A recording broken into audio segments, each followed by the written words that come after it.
Well, here we go. We've got 3 prototypes running right now.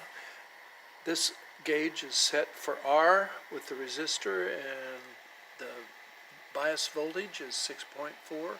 That one's set up for full at just a little bit low, but that's okay. And this one over here is set for 1/4 of a tank, and it looks good. You can push the button here. Watch this. And it tells you the voltage coming in. Push it again. Tells you the voltage that it's biasing for the gauge.